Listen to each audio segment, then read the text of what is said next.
nachos. Yeah. Oh, yeah, well, you are not here for the fucking food. You are here for me to enlighten you, to edify you, to send you off into the now not-so-unknown future. So come along with me. How to fake like you are nice and caring. No, I don't want a microphone. Now, this is quite an important chapter, as you will see.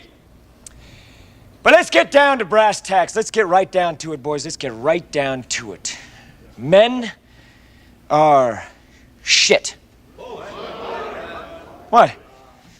Men are shit. Well, isn't that what they say? Isn't that what, because we do bad things, don't we? We do horrible, heinous, terrible things. Things that no woman would ever do. No, women, they don't lie. No, women don't cheat. Women don't manipulate us. But you see what I'm getting at. Oh, yeah, you see what I'm getting at. You see what society does? Boy, little boys, it's... woman.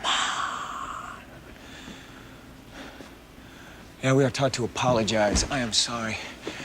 I'm so sorry, baby. I am so sorry. What is it? Huh? We need, is it their pussies, their love? Yeah, Mommy wouldn't let me play soccer, and Daddy, he hit me. So that's who I am. That's why I do what I do. Like bullshit.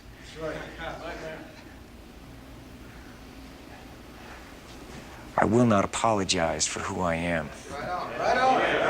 I will not apologize for what I need. I will not apologize for what I want.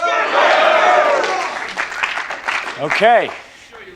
Now go to your blue booklets right now. I want you to turn to page 18 in your blue booklets.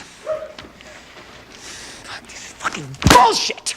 I want you to go to your white books.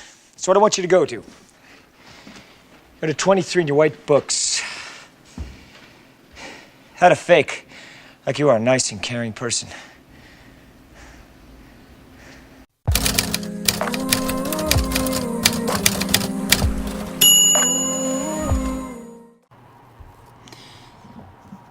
Hello, everybody, and welcome back to your favorite film podcast, The Average Film Enjoyer. We are your average film enjoyers, Trey and Evan, and we got a good episode for you today. This episode is going to be a bit shorter. We are recording 2 episodes today, so you'll get 2 episodes today. It's going to be a blast. On this one, we're going to go over some movie news. We got a few trailers that have dropped that we're going to talk about. We are going to check off the next 2 movies in our Paul Thomas Anderson deep dive with Punch-Drunk Love and Magnolia. And then we're just going to go over some of the stuff we've been watching recently. So it's going to be a good time. Yeah. But first, Evan, how are you? How's your week been? It's been a good week. It's snowed like 30 centimeters over the last 3 days, so it's cold. It's very snowy.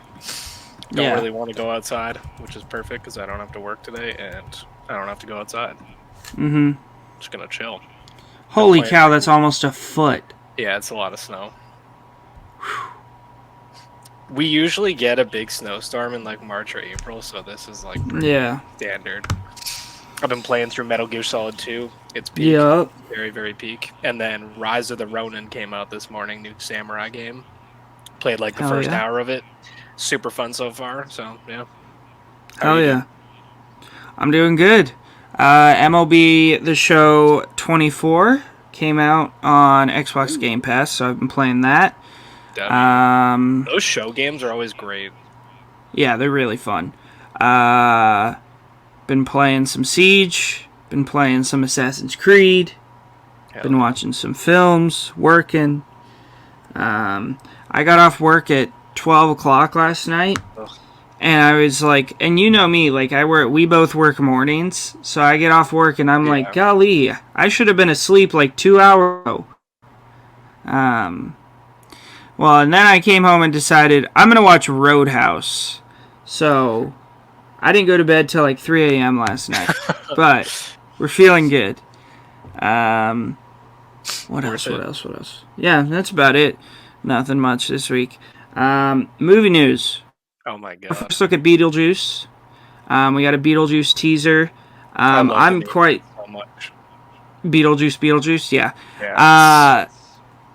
I'm quite excited for this. I love that they're bringing back Winona Ryder and what's her face, Catherine O'Hara, and Michael Keaton. I think Jenna Ortega is a good addition. Yeah. And I love the original. Wednesday? No, I didn't. I've heard good things though. Yeah. So I know I'm quite excited for this. I'm interested to see what direction they go in. So yeah, we'll see. And we also got that trailer for the Penguin. So Evan, you want to give us your thoughts on that? Yeah, it looks phenomenal. Gritty, it's a crime thriller set in Gotham. Like, it looks amazing. Colin Farrell's so good. Visually looks insane. We got Clancy Brown, famously Mr. Krabs, playing Salvatore Maroni. Oh, I like What that. casting. Yeah, I'm so excited. Hell yeah. That comes out later this year. Looking forward to that. We got our reviews for Ghostbusters Frozen Empire, and they're not too good. Yeah, I mean, I know I'm lot not. Of people who love Ghostbusters that said they really liked it, so Yeah, that's cool. I'm still. I have high hopes. Yeah. The only other thing that really happened, it's not been a crazy news week, is they're re-releasing all the Star Wars movies. Huh. Okay. On May 4th. Are you gonna go to any of them? I think it's like one continuous thing. Oh. You can go see The Last Jedi. Yeah, I might go see like A New Hope and The Last Jedi. Yeah.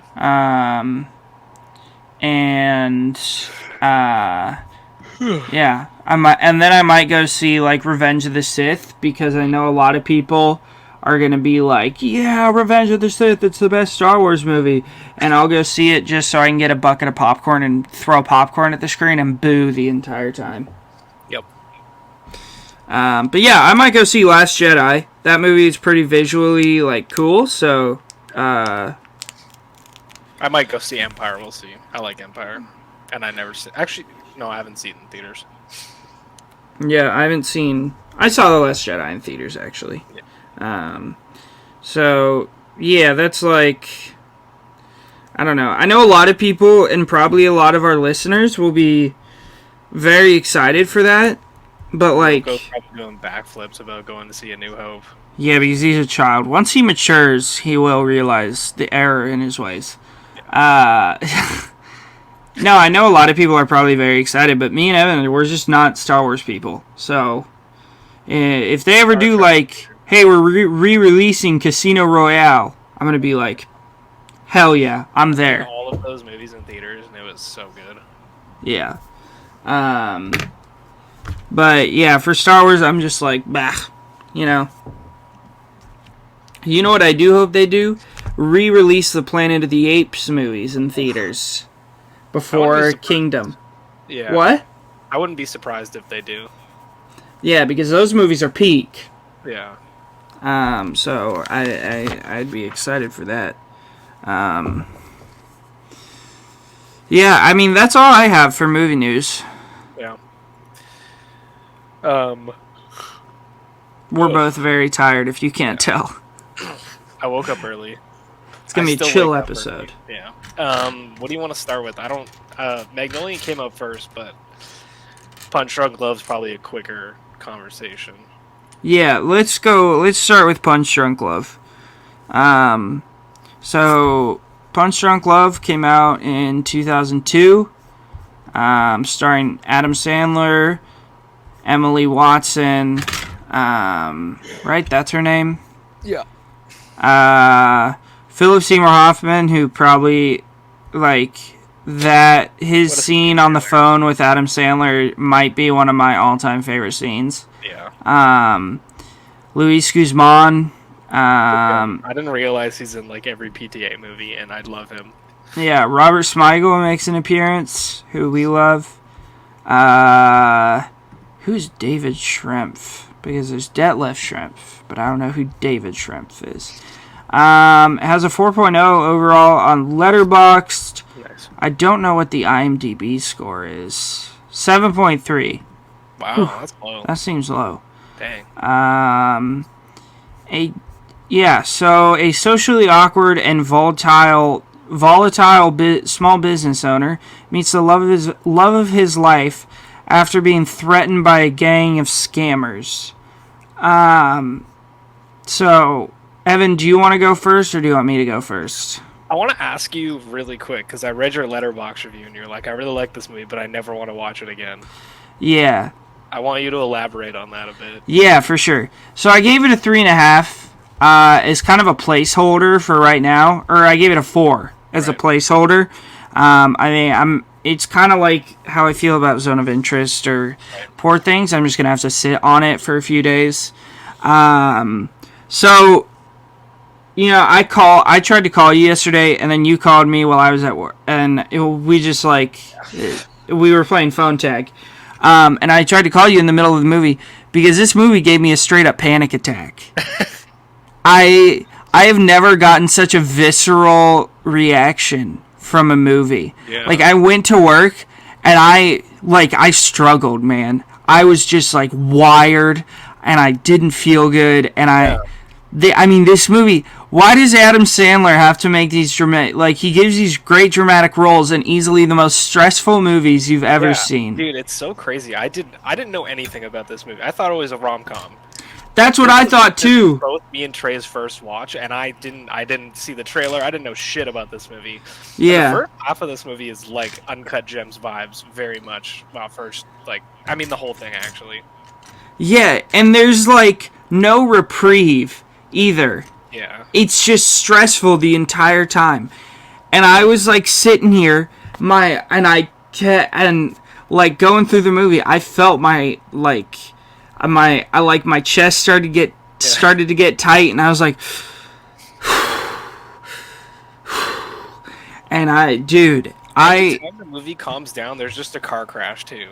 Yeah, exactly. The movie opens and it's like this car just comes barreling out, and it's like, oh. Yeah, so I think it's really well made. I think Adam Sandler gives an excellent performance. Yeah. Especially for his first really dramatic performance. Up to this point we had never seen him do that. But I don't know. I think I'm gonna have to sit on it and kind of decide what I want to give it. Because at the end of the day, a movie is trying to get, an emotional reaction out of you, right? And that's what it did. So, I guess it succeeded. I want to watch it again, I'm not going to lie. Yeah, I don't really want to watch it again. Now that I know what to expect, the performances are great. Did you notice that, when he's in he's tearing up the bathroom. Mm-hmm. And after that, he's in the office and punches the wall, and it says "love" on his hand. Yeah, I did catch that because you told me about that before I watched it, and I was like, oh, there it is. This is very different from Magnolia, but it still has that Paul Thomas Anderson flair and feel to it, even though it's a pretty isolated story. Yes. Compared to a lot of his other movies, especially his early ones that follow so many characters. Yeah. The needle drops are fantastic. It's just it's a really cool movie, and the fact that he called a sex hotline just to hang out. That first time he's on the phone with her is so funny. He's like, "Are you naked? No. Are you jerking off? No." That scene was honestly so sad. Yeah, because he is a clearly bipolar man with clear issues. The scene with his family when he just tears up the windows is so sad. Like, you see him walk in and then walk back out. Like, this is such a, like, fragile man who's, like, really looking for connection in... I think it's a really interesting character, and this is a really short movie, too, and I think that he gets a lot... Like, you get so much insight into him in such a short runtime. Yeah.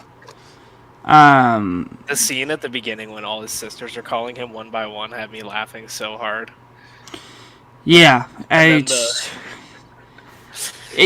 think what's interesting is the things that were making you laugh were getting me stressed. I was like, oh, come on, give me a break. Yeah, dude, he's like trying to close this deal, and you can tell like he's a good salesman, like he's in his bag, and it's just like he can't do anything. But also he just doesn't want to say no to people. Yeah. He's a really interesting character. The scene with the flunger,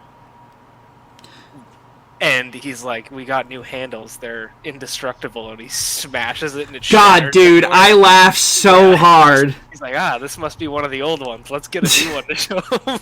It's so funny. So good. Like, he's a pretty stoic person, and then like most of the emotion is just explosive bouts of rage. I love when he's like, after he tears up that bathroom, and like, can we see you for a second, sir? Somebody just tore up the bathroom. I didn't do it. Well, I don't have any proof that you did it, but you're bleeding. And it's like, I didn't do it. He's like, I think you should leave. And he's like, but I don't want to leave. He goes, I'll crack your fucking head open. And Adam Sandler just walks away immediately. Oh, I love that. Yeah, that was funny. I want to watch it again specifically because I was like folding laundry during the ending. So I kind of want to rewatch the end at least. Yeah. Visually stunning movie. Oh my god, the like silhouettes in that ending are so good. Yeah. For sure. Really yeah, visually this movie is awesome. I can definitely agree with you there.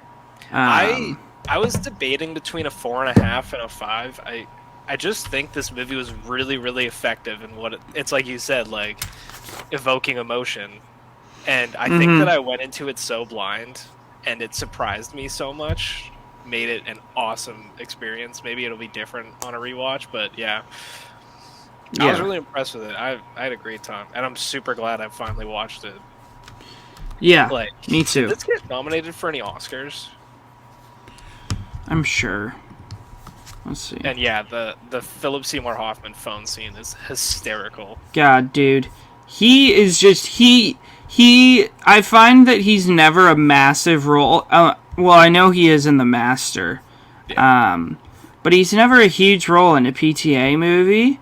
But he always just, like, steals the show. Yeah. No Oscar nominations. That's insane. They should do an Oscar category for, like, most stressful movie. He won Best Director at Cannes Film Festival, and this didn't get nominated for an Oscar. That's crazy.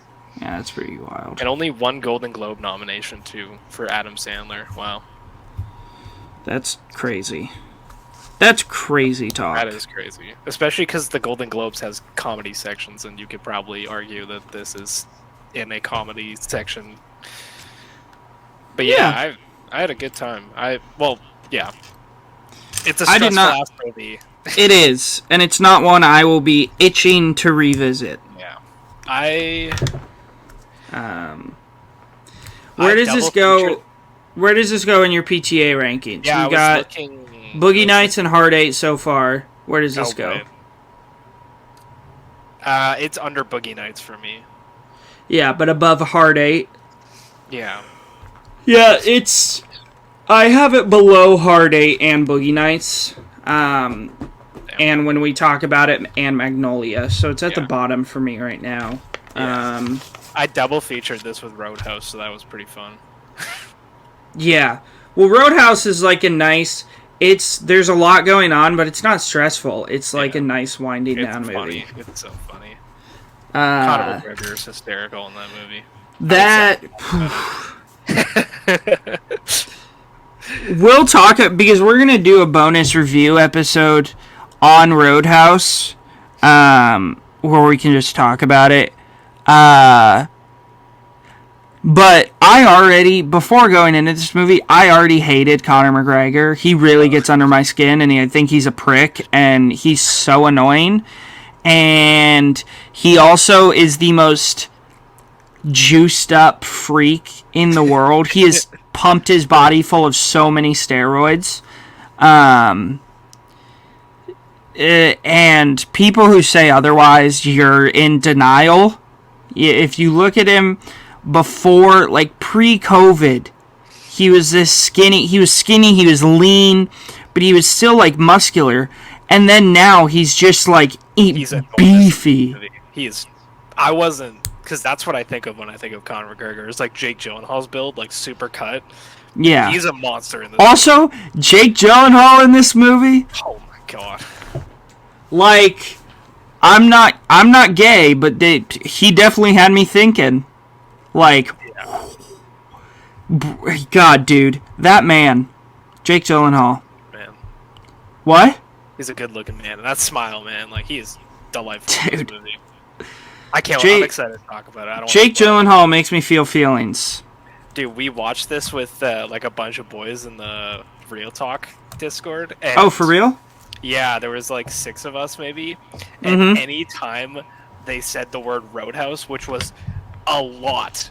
They say it so much. I sent the Peter Griffin gif. You should go look in the watch party chat and just scroll through. I was sending it like every minute. And it was so funny. Yeah. Yeah. But yeah, Punch-Drunk Love. Yeah, I love That's our review. Check it out. But mentally prepare beforehand. One thing we missed in movie news: there's an IMAX restoration of 7 coming out. I don't know how I feel about 7 isn't my favorite Fincher, so I'll probably go see it. I think it's a good film, but it's just not. It's my second favorite Fincher. Really? I have it above Social Network. Gone Girl's my number 1 and 7's my number 2. I've seen 7 like 6 or 7 times. I love 7. Man, Social Network is my number 1, and then Gone Girl, and then probably The Killer. Wow. And then Zodiac, and then Fight Club, and then 7. Yeah. But those are the only ones I've seen. Just check The Game out. It's fun. Oh, wait, no, I've seen The Game. Oh. Yeah. That's probably at the bottom. That movie is fun the first time you watch it, but it has no rewatch value. Yeah. Anyway, shall we? Yeah. Should we get into Peak? Let's talk about maybe my favorite movie of all time, and by far my favorite. See, but you gotta stop saying that, because you say it so much it loses its like effectiveness. Dude, you know? I feel like you say that once an episode. I know, bro.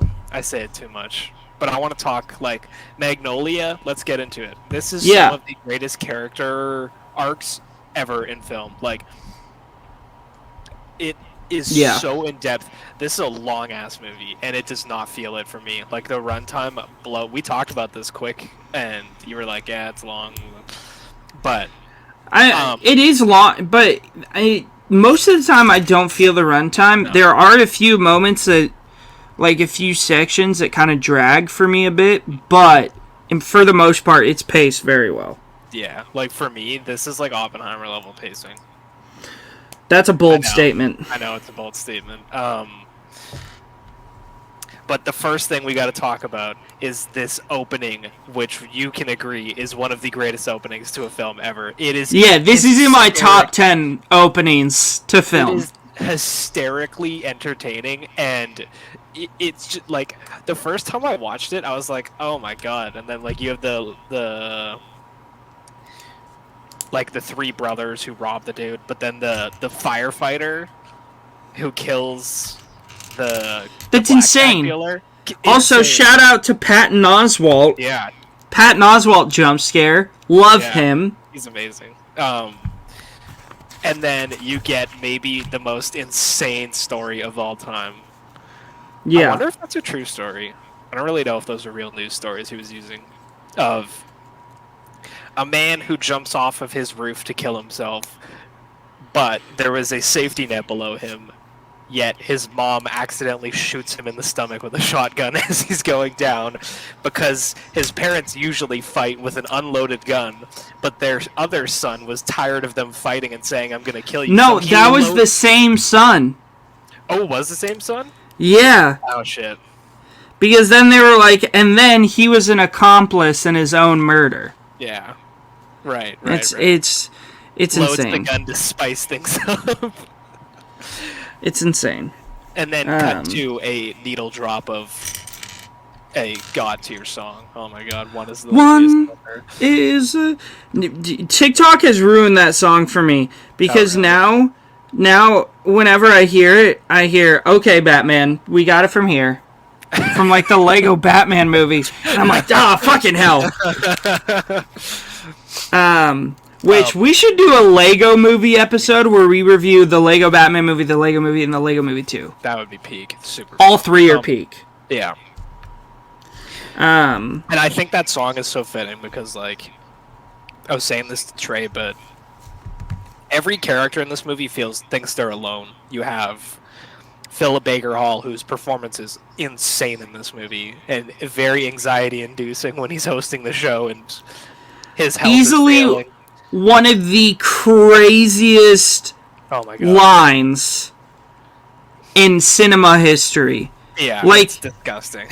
Where it's just like it comes out of nowhere. Yeah. Because he's talking about his wife is like trying to figure out why his daughter hates him. Yeah, and he's been trying to reconnect with his daughter for like the entire movie.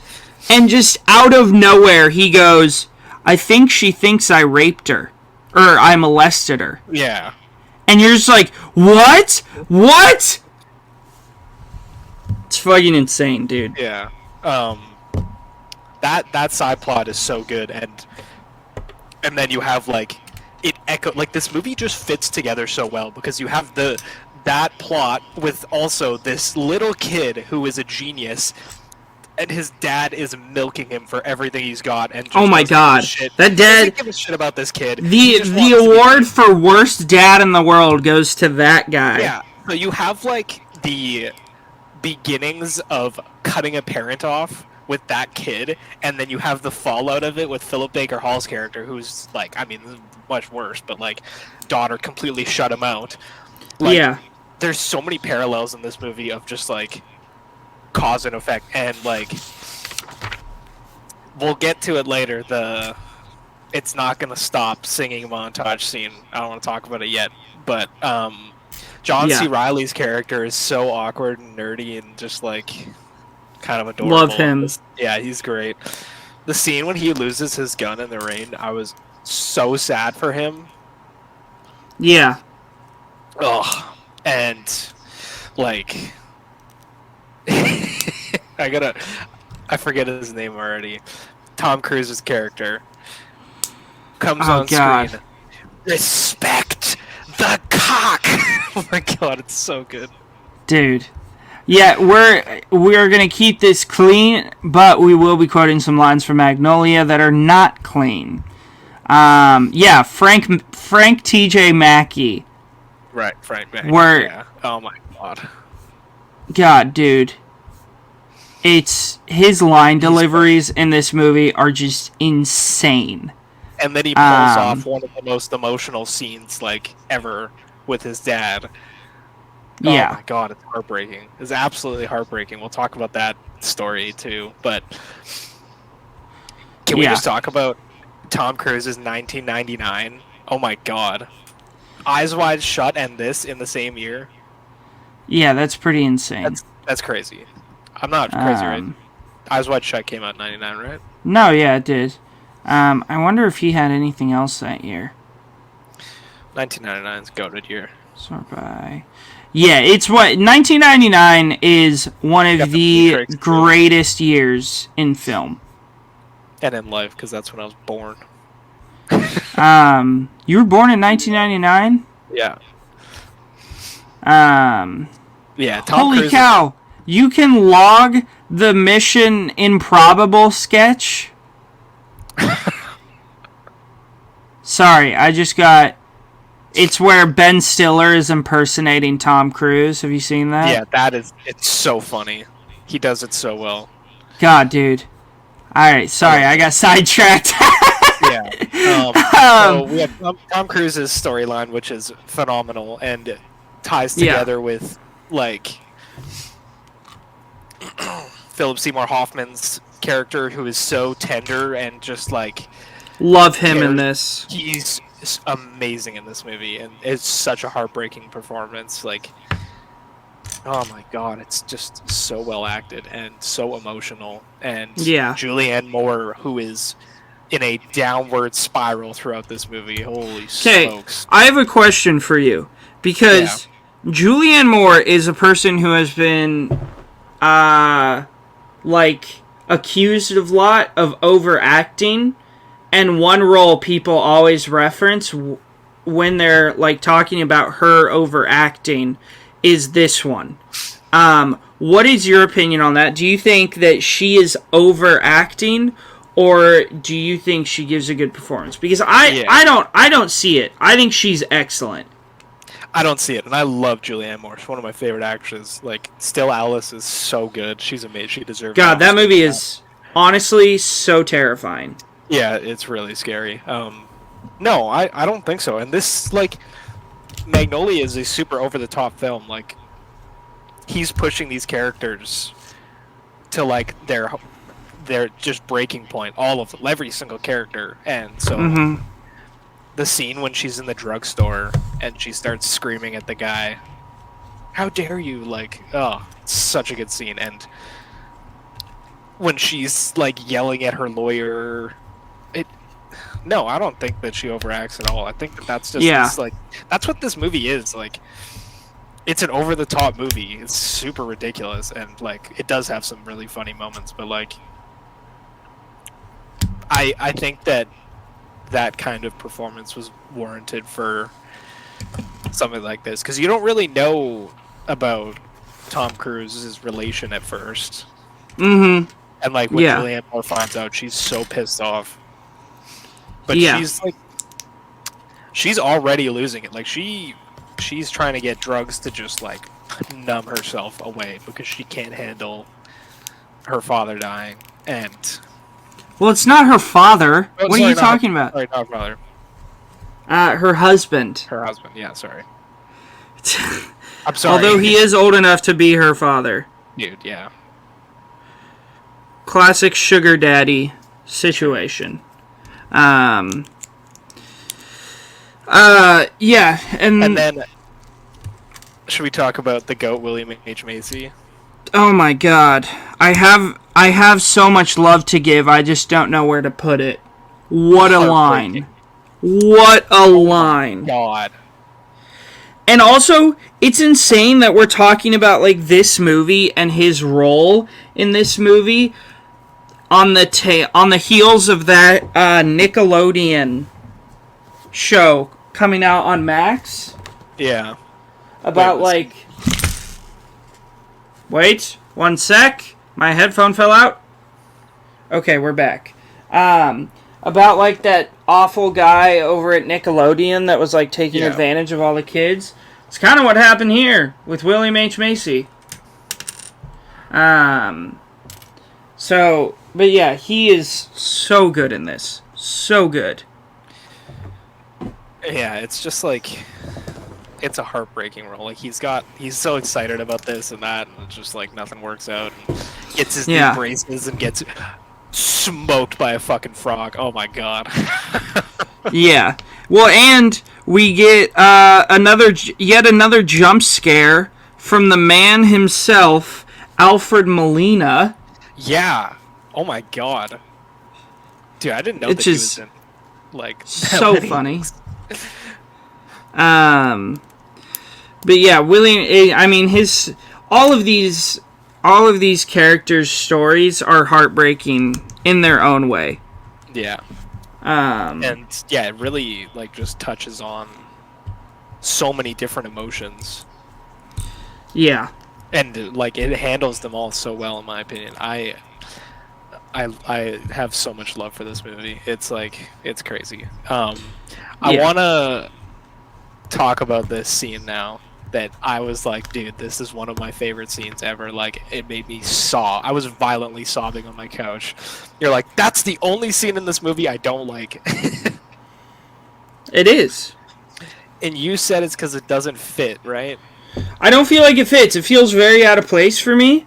It's the scene, for people who don't know what we're talking about, it's the scene where they're all singing Wise Up or whatever the song is. Yeah. And it just doesn't feel... I don't understand it. I don't understand why it's there. Maybe I'm missing something. But I just, like... I think it's out of place. And I think it's the same thing I feel about the frogs. That's the other thing that I don't like, is the raining frogs. I don't understand it, and I think it's dumb. But that's just how I feel. So I'm just reading through the IMDb trivia because I was curious about if there was anything about this scene.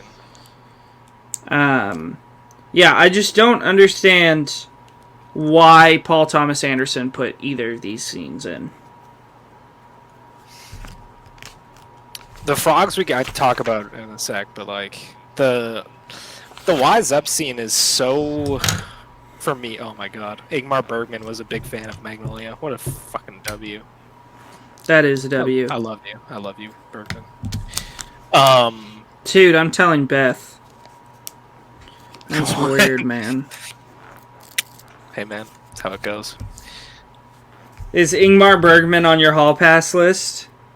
I mean, he's dead, but does that change anything for you? I'm just asking. It's a safe space, Evan. I have to think about it. I'm sorry, I'm just looking through to find like the moment that this song comes in, like what scene it comes right after. Yeah, I don't totally remember. But it just feels out of place. And I feel like that and the frog scene are what's keeping me back from a 5-star.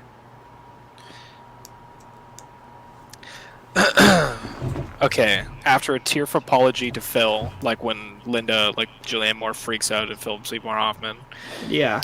She leaves to commit suicide, parks at another location, takes some medication, while Earl laments to Phil about the regret that has tortured him over his son and first wife. And then, yeah, it's like right after that, Philip Seymour Hoffman gives him the like morphine, which is pretty much like a death sentence. Like he'll just be KO'd until he dies. Yeah. And you see all these characters who are at their lowest. Like, this is the lowest point in the movie for everybody. And I can't remember her name, but the John C. Reilly's partner, the cocaine addict, is like sitting over a plate of coke and debating. Julianne Moore is sitting there trying to kill herself, like, and like Philip Seymour Hoffman and Earl are just in despair, and the whole song is like, it's not gonna stop till you wise up, and it's just like them. I don't know. To me, it's like a moment of hope where it's like they could get better. It could. I mean, at the end of this scene, Linda kills herself, gets stopped by the little kid, and like the girl snorts all that cocaine. Earl passes out, and like he's just like, see ya. Yeah, well, it's so funny that he gets the morphine and he's like half singing while he's like pretty much dead. Yeah. But yeah, that scene just feels so emotional. It's like all these people who want to get better, but they're stuck, you know. And like during this one, William H. Macy's like over the toilet, wasted, singing into the toilet because he's just so down on life. Like, Yeah. it just feels like a really intimate moment where these characters are like revealing that, you know they could get better, but they just don't. It's a very intense scene. I don't know. I love it. The frogs. Yeah. I at one point knew. I'm sure I like Googled Magnolia ending. I think it's probably some biblical thing. Yeah. Probably. I just don't understand the need for it, is my thing.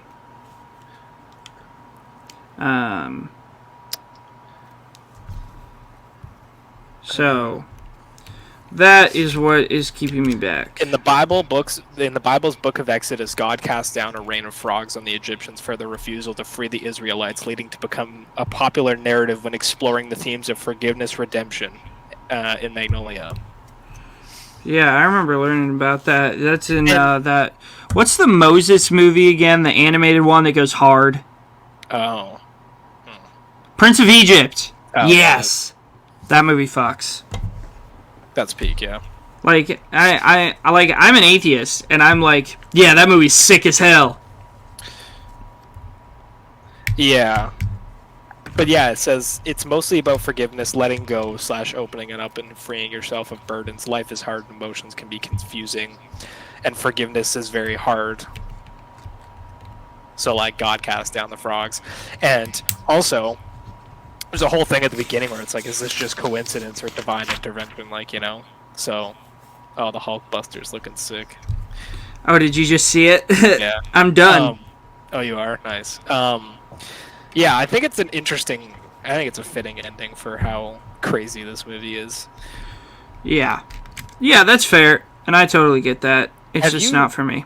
Have you just seen this? You've seen this twice, right? Yeah. Yeah, this was my second watch too. I'm glad I rewatched it. I still want to watch it again. I'm really, really excited to watch The Master because for a long time that was my favorite movie because it got me into film. Mm-hmm. That's like your No Country for Old Men, you know. Yeah. Oh God, Evan, you know me so well. I appreciate you. Dude, you told me that story. It's a good story. Oh, that's sick. Yeah. That's awesome. Yeah, it's just like The Master. I'm curious to see if it holds up. A lot of people that in the Real Talk Discord have watched it, they're like, this movie's boring as shit and it's too long and all this. So I'm curious. How long is it? It's like 2.5 hours. It's shorter than Magnolia. Good. The change of pace between the Magnolia, not pacing, but just length, and Punch-Drunk Love is crazy. 3 hours to like 90 minutes. Yeah.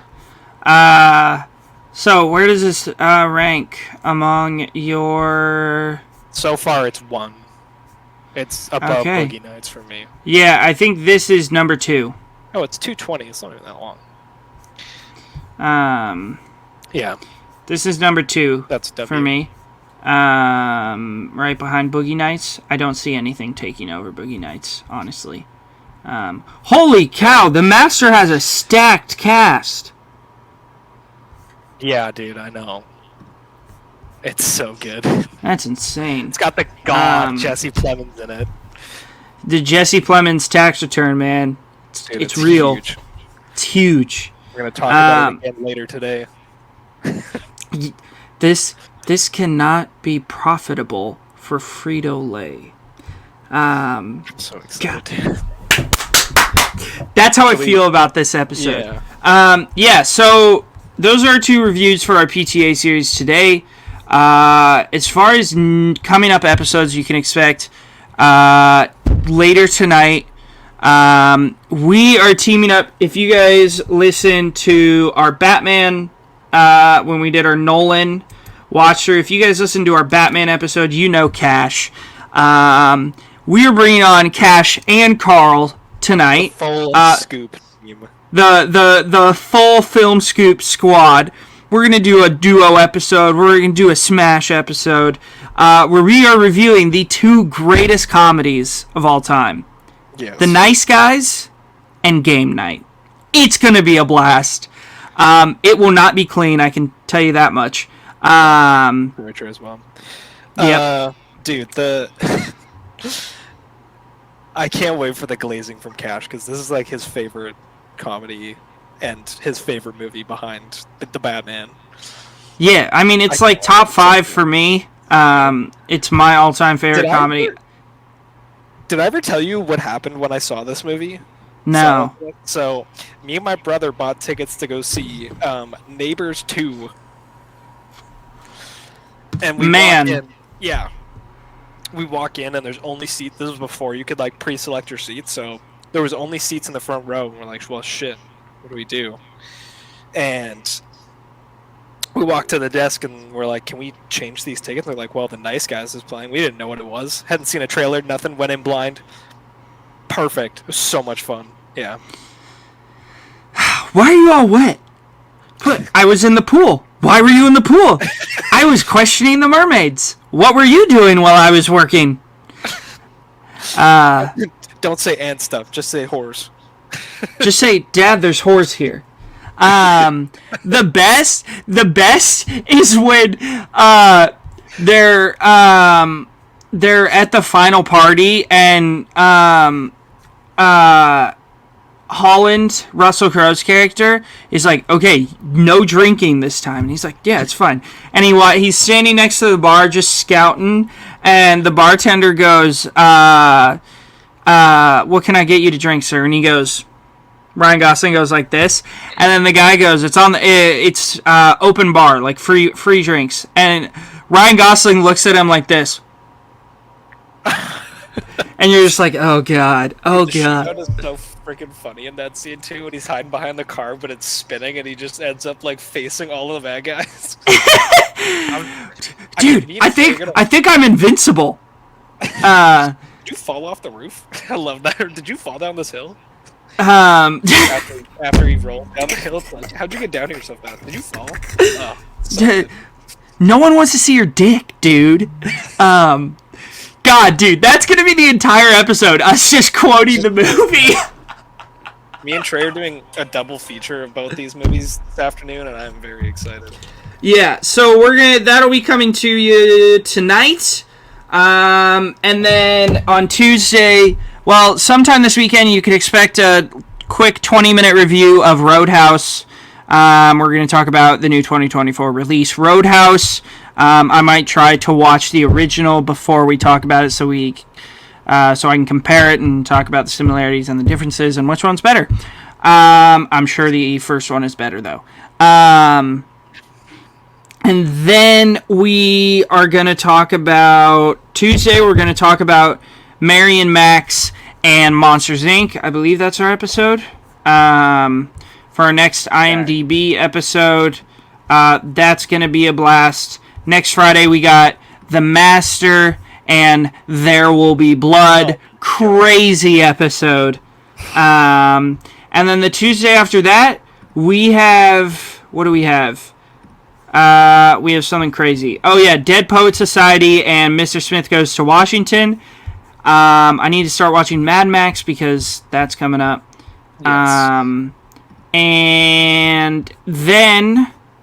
that next Friday after There Will Be Blood and... what did I do? There we go. After There Will Be Blood and all that good stuff. What the hell? Breaking news. Happy Gilmore 2 is in the works. Oh no! Why? Why? Is this Busing Films? Is this... Nope. Huh. Weird. And then, after the Master and... Yes, we will be reviewing Inherent Vice, which I have never seen, but I've heard okay things about. And one of my all-time favorite romance films, Phantom Thread. What was that? What was that? I don't know. Just the romance of like what the second half of the movie. Yeah. I don't know. I like it. Toxic I think it's amazing. relationships. No, I love it. It's so good. Yeah, so those are episodes coming up. Please come and join us for those. Yeah. So, Evan has an appointment in about, 15 minutes? Yeah, like 20 minutes. Okay, so we're going to bust through what we've been watching recently. Yeah, real quick. 1, 2, 3, 4, 5. You got 5? And one of them is Felix Nadar spinning in his chair, which they put back on Letterboxd. I have 3. Okay. And that's not including Roadhouse, Punch-Drunk Love, and Magnolia. Oh. Yeah. Okay. So I just have 3. Yeah. How many do you have? 1, 2. I have 3. Not 3 as well. All right. I'll just do my 3 all as one. Yeah. I've been working my way through the Friday the 13th franchise. Gonna try to finish that up in the next few days. So I watched Friday the 13th Part 3. Not great, but I mean, 80s slashers. It's an 80s slasher, so it's still pretty fun. First appearance of the mask, right? Yeah.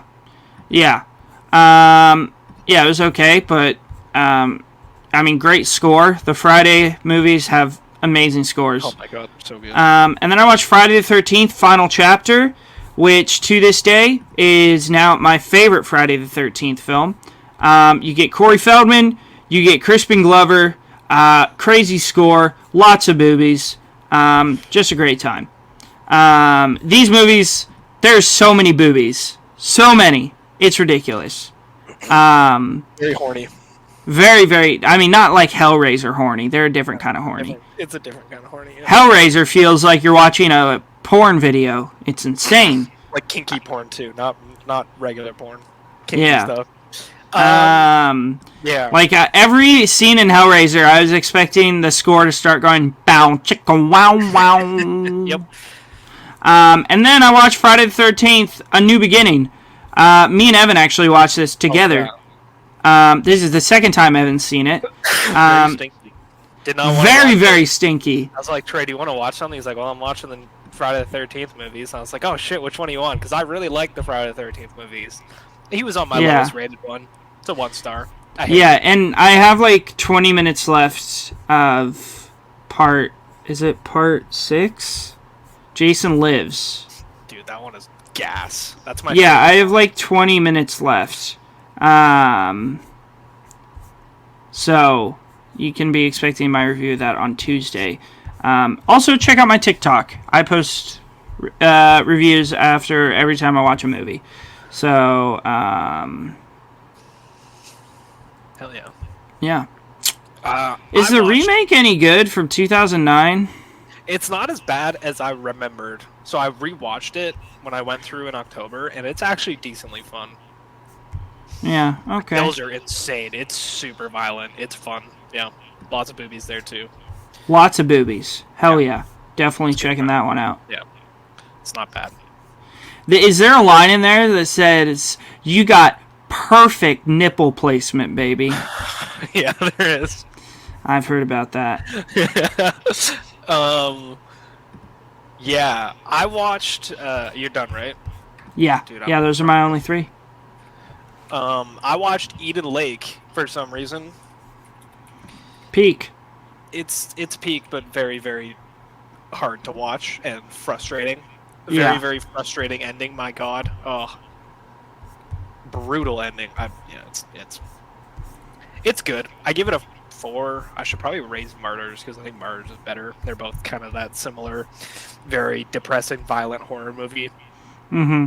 I like it. And then I watched Friday the 13th, 6. Hell yeah. 5, 6, whatever it is. And then I watched American Psycho this morning, like right before the pod. Hadn't seen. Oh, for real? Yeah, I hadn't seen it since I was like 14. Oh, it's amazing. It's so peak. Yeah, it's so good. Hysterical. Like it's such. Why not, you stupid bastard? Dude. Yeah. I'm listening to it. And I just think of the Film Scoop intro because it's like, you like Huey Lewis in the News? And it's like, Yeah. There's like 2 clips in their intro from American Psycho. Oh, dude, it's such a funny movie. Like, it is amazing satire. The "Hey, Paul!" Yeah. Oh my God, it's so good. Yeah, one of the most misinterpreted movies as well. Like, oh, it's the mega film bro movie. It's like, I'm literally... Yeah, they're like, I am Patrick Bateman. And you're like, okay, so you're a psychopathic serial killer?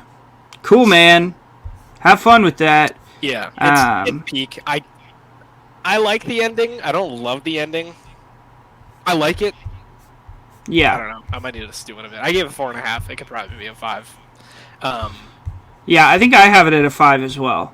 It's really awesome. Yeah. Great performances. Christian Bale kills it. Oh, it's so good. He does. I mean, he kills it in everything. He's the best working actor today. Yeah. But yeah.